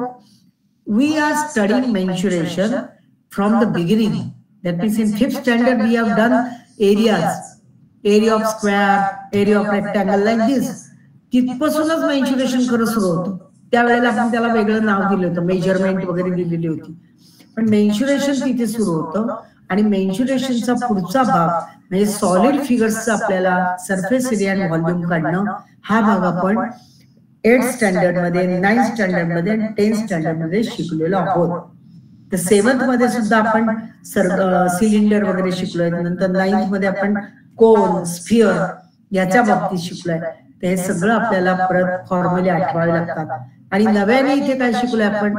In solid figure we have learn frustum and arc of a circle, how to find the length of the arc, area of sector, area of segment of a circle. या new things आहेत. या new थिंग्ससाठी आपण काही फॉर्म्युले पाहणार आहोत आणि ते फॉर्म्युले रोज एकदा तरी वाचा. मी एकाच ठिकाणी असे ते फॉर्म्युले लिहिले, तुम्ही प्रत्येकाला वेगळी फिगर काढण्याची गरज नाही. आणि जर तुम्हाला एक एक फॉर्म्युला वेगवेगळ्या शीट्सवर लिहून असं तुमच्या समोर स्टडी टेबलच्या पुढे जर अडकून ठेवायचं असेल तर ठेवा. Every day you learn it, you read it loudly, then you will get the answer. मग आपल्या चुकाच होणार नाही.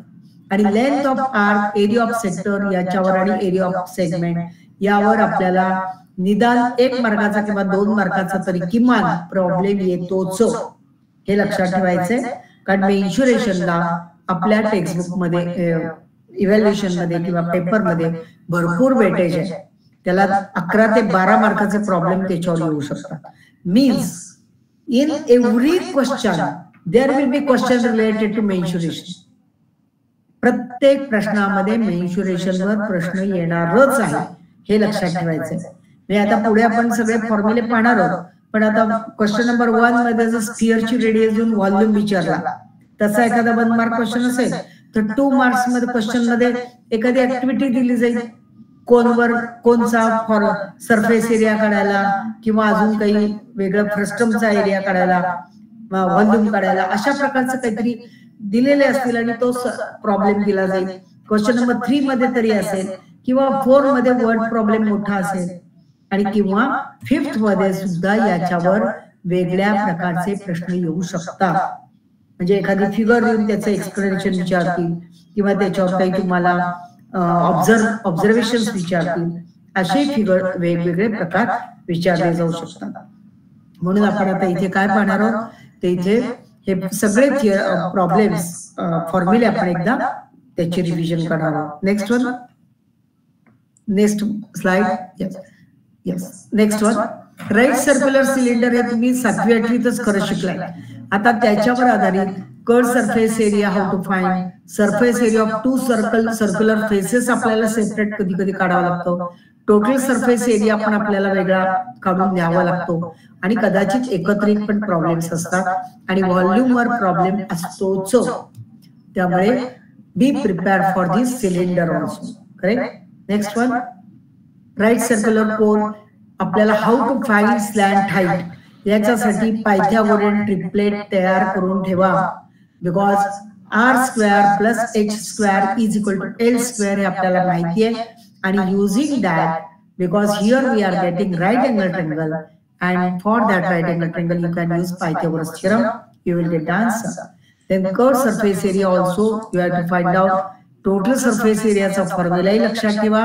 तिथेही आपल्याला L प्लस R आहे, तिथे कुठेही H नाही. टोटल एरिया आणि कर्व सरफेस एरिया याच्यामध्ये L चाच आणि R चाच वापर आहे. H म्हणजे हाईट वापरत नाही. Height is used in volume, हे लक्षात ठेवायचे. आपणच आपल्या काय कीवर्ड्स तयार करायचे की व्हॉल्यूम म्हणलं की एच कुठेतरी आलाच पाहिजे. Next one. फ्रस्टम हा एक भाग आहे. फ्रस्टम हा 10वी मध्ये आपण नव्याने शिकत आहोत. तो भाग आपल्याला त्याच्यावर बहुतांशी volume, how to find the volume हा एक भाग येतो. टेक्स्टबुक मध्ये बकेटची 2 उदाहरणं दिलेली आहेत. एक सॉल्ड आहे आणि एक करायला दिले. The how many, that means what is the capacity of the bucket, you have to write in liter. मेन्शुरेशनच्या कोणत्याही प्रॉब्लेमला तुम्ही युनिट लिहिलंच पाहिजे. Not in the calculation but at the end of the problem you have to write correct unit. युनिटला mark असतात. Activity based क्वेश्चनला unit जर लिहिलं नसेल तर तो बॉक्स मध्ये युनिट येईल असं बघा, नुसता नंबर लिहू नका. त्यामुळे त्या गोष्टी खूप आपल्याला काळजीपूर्वक हाताळायच्या आणि सगळा प्रॉब्लेम सोडवायचा. करेक्ट. Next one. आता लास्ट स्लाइड आहे माझी, हाऊ टू स्टडी. आता किती दिवस राहिले तुम्ही कॅल्क्युलेट करा. Your exam will start on 20th, 21st or 20th March किंवा 23 ला असेल, पण मार्च महिन्यात ती जर फेब्रुवारी सुरू होणार आहे तर आपल्या जवळ आता महिना सुद्धा नाहीये. हे लक्षात घ्या की त्याच्यासाठी आपल्याला इतके विषय तयार करायचे, पण तरीही तुम्ही read your textbook carefully, solve each and every problem. आता वहीवर झपाट्याने प्रॉब्लेम सोडवायला घ्या की ओरली ते आले पाहिजे. Solve these problems on your on. Concept, maps and analytical figure it is must. Don't worry about mistake. एखादा आलं नाही तर त्याच्यावर फार विचार करू नका. दुसरा प्रॉब्लेम घ्या, परत पहिला आठवेल. Solve with confidence. Don't be under depression and enjoy mathematics. This is my suggestion. And next slide I will give you some tips for writing. Instructions for writing. इथे अत्यंत महत्वाचे इन्स्ट्रक्शन मला तुम्हाला द्यायचे आहे. ती इन्स्ट्रक्शन म्हणजे you write your question number, sub question number carefully. आम्ही मार्क देऊ शकत नाही.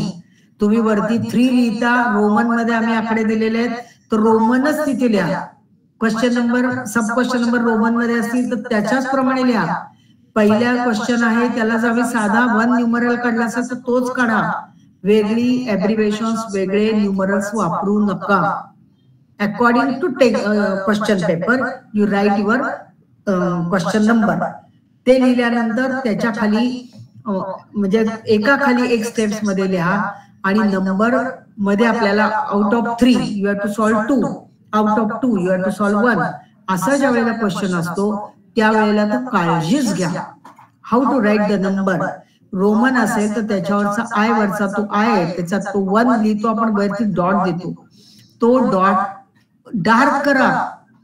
तो केला नाही तर एक्झामिनरचं किंवा जो मॉडरेटर आहे त्याचं कन्फ्युजन होऊ शकतं आणि अशा वेळेला मुलांनी मार्क घालवलेले आहेत बऱ्याच. सगळं येत असून अशा सिली मिस्टेक्स त्याला आम्ही म्हणतो ते करू नका. And if you write your answer properly with figures and proper measures and in that figures should be in proper proportion also, and write your answer in statement and reason form. Practice for writing. You will get full marks. Wish you all the best. Have a great year. Correct? Thank you. Thank you, sir. Excuse me, ma'am. Okay.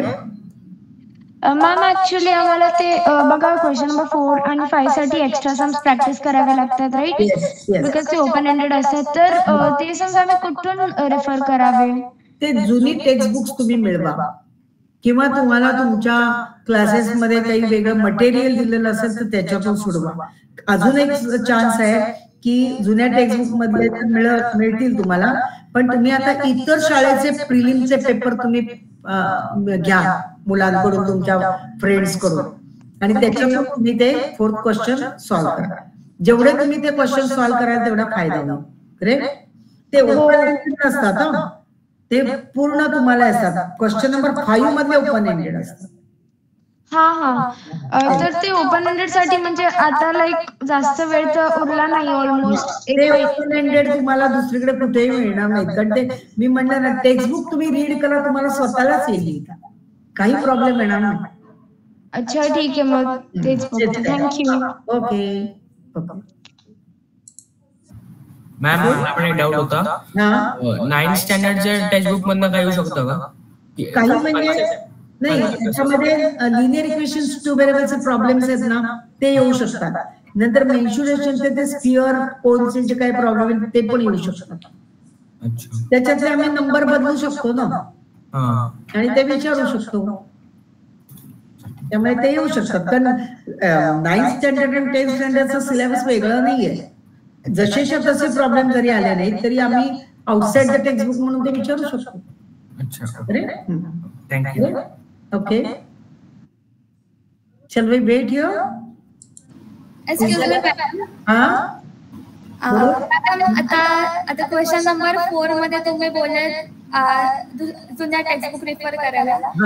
21 set मध्ये पण जे extra सोडवा ना कुठले सोडवा. जिथे तुम्हाला out of text questions मिळतील ते तुम्ही सोडवत राहा. भरपूर क्वेश्चन्स आहेत आणि ते सोडवाच. आणि ती प्रॅक्टिस होते. थिंकिंग प्रोसेस तुमची वाढते. ही थिंकिंग प्रोसेस वाढवा. आणि आत्ताच्या टेक्स्टबुक मध्ये सुद्धा आम्ही स्टार प्रॉब्लेम दिलेत बघा. सगळ्याच्या सगळं टेक्स्टबुक सोडून झालंय का तुमचं? नसेल झालं तर सोडवा. ते स्टार प्रॉब्लेम सुद्धा हॉट आहे. ते काही सरळ नाही आहे. Try for that. Okay okay sir. एक मिनिट. कोण? वैष्णवी, श्रद्धा, माहिका. अजून एक डाऊट होता. एक कुठेतरी असा प्रश्न बघण्यात आला होता कन्स्ट्रक्शनचाच. म्हणजे तुम्हाला आउटसाइड द सर्कल एक पॉइंट वरून 2 टँजेंट्स कन्स्ट्रक्ट करायचे. ते नॉर्मल क्वेश्चन आहे. बट म्हणजे अशी कंडिशन दिली होती की ते 2 टँजेंट्सच्या मधला अँगल 70 डिग्रीज असायला पाहिजे. अशा कंडिशन म्हणजे आपण कसं हे करू शकतो? आता अगदी महत्वाचं आहे. अशा वेळेला काय करायचंय की तुम्ही पॉइंट जो आहे तो दिला. मग अशा वेळेला तुम्ही हे करायचंय. पहिली रफ फिगर काढायची. रफ फिगर मध्ये सर्कल काढायचं. त्याच्या 2 टँजेंट्स कडेला काढून दाखवायच्या. म्हणजे रफ फिगर मध्येच काढायच्या. त्या 2 टँजेंट्स मध्ये 70 डिग्री अँगल लिहायचा टँजेंट्स मधला. तो अँगल असा लिहिला ना तुम्ही, हे तो दाखवायचा. आणि त्याच्यानंतर तुमच्या लक्षात येईल की टँजेंट हे टँजेंट्स आहेत. टँजेंट्स आर परपेंडिक्युलर टू रेडियाय. मग त्या 2 रेडियाय मधला अँगल किती येईल? 70 जर इकडे दिला तर तो 110 यायला पाहिजे ना. कारण ते वरती 90 आहे, खाली 90. ते दाखवायचंय. आणि 2 अँगल्स मधला 2 टँजेंट मधला अँगल 70 आहे. म्हणजे तुम्हाला 2 रेडियाय अशा काढायच्या सर्कलच्या की ज्यांच्या मधला अँगल हा 110 येईल. सेंट्रल अँगल हा 110 यायला पाहिजे. आणि ते तुम्ही तिथे करून दाखवायचं की त्याला OAPCB. अच्छा, म्हणजे सर्कल मध्ये क्वाड्रिलॅटरल टेक्स्ट बनवायचं ज्यात रेडियस दोन्ही रेडियस 110 असतील आणि टँजेंट 70. करेक्ट. रफ मध्ये हे रफ मध्ये म्हणजे रफ म्हणजे अनालिटिकल फिगर म्हणतो आपण त्याला मार्क असतात. ते अनालिटिकल फिगर मध्ये ते दाखवायचं. ते दाखवल्यानंतर मग तुम्ही ते जॉईन करून दाखवायचं. Here we are getting AOB central angle as 110. ते करून दाखवा आणि मग तुम्ही फेअर फिगर काढा. फेअर फिगर आम्ही कसं कन्स्ट्रक्ट करू? बिकॉज टँजेंट्सच्या मधला 70 डिग्री एनी डिस्टन्स तुम्ही तिथं काहीच प्रॉब्लेम येणार नाही. तो जर 70 असेल तर तुम्हाला काहीतरी रेडिया वगैरे काहीतरी दिलेलं असेल. नाही म्हणजे काहीतरी दिलेलं असेल ना रेडियस वगैरे. नसेल दिलं तरी काही प्रश्न नाही. बिकॉज मी ज्या प्रश्नाची अक्रॉस आली होती त्याच्यात फक्त इतकंच दिलं होतं की कन्स्ट्रक्ट 2 टँजेंट्स आणि ही कंडिशन सॅटिस्फाय व्हायला पाहिजे की टँजेंट्सचा मधला हे 75. बरोबर आहे. मग आता 70 जर असेल तर तुम्हाला 110 आला ना सेंट्रल अँगल. तर ते केल्यावर तुम्ही सर्कल पहिलं काढा. किती मोठं काढा, किती लहान काढा. आपल्याला पुरेसं मोठं आपण सर्कल करतो. मग त्याच्यावर सेंटरच्या ठिकाणी OA आणि OB मध्ये 110 अँगल येईल एवढं बघायचंय. अच्छा, ओके. ते करायचं. आणि मग पहिल्या रेडियस येतील आणि मग त्या रेडियसचे जे एंड पॉइंट्स आहेत त्याला तुम्ही 90 डिग्रीचा तिथे एंड पॉइंटला ऐका नाही त्या एंड पॉइंटला तुम्हाला टँजेंट काढायच्या. ओके, ते पण शिकवलंय आपल्याला. ओके नाही म्हणजे बाकीचं कन्स्ट्रक्शन करण्याची गरज नाही रे. गरजच नाहीये. करेक्ट. ओके म्हणजे त्या एंड पॉइंटला तुम्हाला point is given on the सर्कलची कन्स्ट्रक्शन जी आहे ती कन्स्ट्रक्शन फॉलो करायची. आपोआप तो 2 टँजेंट मधला अँगल हा तो येईल 70 येईल. ओके ओके, कळलं ma'am. Thank you. Okay okay. Vaishnavi काय विचारायचं आहे का? नाही. Okay okay, we will wait here. Yes थांबूया सर. हा मॅम. बोला. Ma'am, is the Apollonius theorem for obtuse angle and acute angle important? No. No, it is not. It is not. Apollonius theorem, that application of the Pythagoras theorem, they will not ask you. They can, if they ask you, they will give some proof. That means activity-based question may be there, but they will not ask you to prove the Apollonius theorem. Yes, Apollonius theorem for obtuse angle and acute angle. No, they will not ask you. No. Okay, ma'am. Thank you, ma'am. Okay.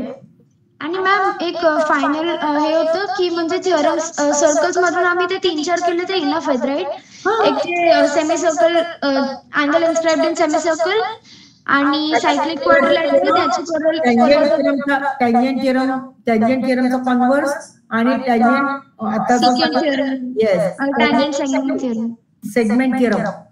आपण tangent segment theorem, the point is given outside the circle, then two tangents are congruent, तो एक.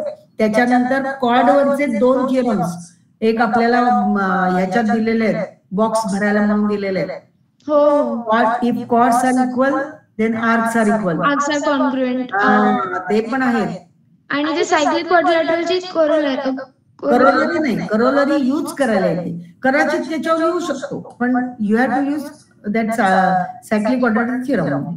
Okay. आणि ते tangent secant segment theorem आणि ते inscribed angle theorem नाहीये ना त्याची गरज? इन्स्क्राइब्ड अँगल थिअरम येऊ शकतो. नाही, सगळं नाही प्रूफ लिहायचं, त्याच्यात एक जी आम्ही कंडिशन दाखवलेली आहे ना तेवढीच लिहा. अच्छा, ठीक आहे. And according to that you will get the answer असं म्हणून टाकायचं पुढे. ओके. थँक्यू. ओके. हाँ बोला. मिस, एक डाउट था कि हम लोग को जो भी अभी एक कुछ प्रूफ करना होता है तो उसमें हम लोग को सपोज कन्वर्स लिखना है तो वो हम लोग कन्वर्स डायरेक्टली लिख सकते हैं? मतलब एक मेरा स्कूल का क्वेश्चन था कि we have to prove measure angle A is equal to 30 degree in a right angle triangle, तो फिर उसमें डायरेक्टली 30, 60, 90 डिग्री से कन्वर्स से कर सकते हैं?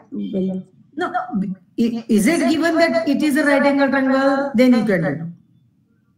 Yes, it was given that it is a right angle. One angle is 90, 30, and if it is a right angle triangle, then another angle should be 60 degrees. He can use that 30, 60, 90. And if it is not given that it is a right angle triangle, you have to first prove it. Then you have to prove. Okay. Because we don't know what type of angle is this. 30 angle we can draw anywhere. It is not necessary. Another angle may be for 70 and another third angle may be of degree different measure. And if all the value of the sides are already given, by that we can use converse directly without proving it is a 90-degree triangle? No. How can sides are given? Sides the value of sides. Yeah, that means the converse of that Pythagorean triplet. Like that. Yes. At that time, you have to check. We have given converse of Pythagoras theorem. Yes, it is also side square. One side square is equal to sum of the side squares of the other sides. Then you can say that this is a Pythagoras theorem. That is allowed. That is allowed. Okay, miss. Thank you. Okay. Have you followed everything from the Marathi also? Have you done? हाँ, आहेत कुणाला काय शंका अजून? थांबूया sir. बोल. Okay, बोला. Maths 2च्या टेक्स्टबुकच्या page number 118 आणि 19 वर कोणते क्वेश्चन विचारतात? 118. स्लोप वाला. स्लोप ना? मग तिथे 18 आणि 19 स्लोप आहे. त्याच्या पुढचा तो प्रॉब्लेम सेट 5.3 आहे ना, रिलेटेड टू दॅट. तो सगळा महत्वाचा आहे. 5.3 एक्सरसाइज. ओके, पण मग काही वेगळे प्रश्न विचारतात का त्यावर? असं खूप असतात त्याच्यात. आपण दिलेत ना पुस्तकातले प्रॉब्लेम भरपूर आहेत, तेवढे सोडवा, काही बाकीचं करू नका. Enough. Each and every problem is solve from the textbook. Okay, ते ट्राय करा, you will get marks. Okay sir. Thank you sir. Thank you students. Wish you all the best. Okay, thank you very much. आपण मार्गदर्शन चांगल्या पद्धतीने एकदम थोडक्यात आणि योग्य म्हणजे आवश्यक आहे तेवढंच सांगितलं त्याबद्दल, आणि आमच्या मुलांना खूप फायदा होईल, नक्कीच होईल. खूप खूप धन्यवाद. Okay, thank you.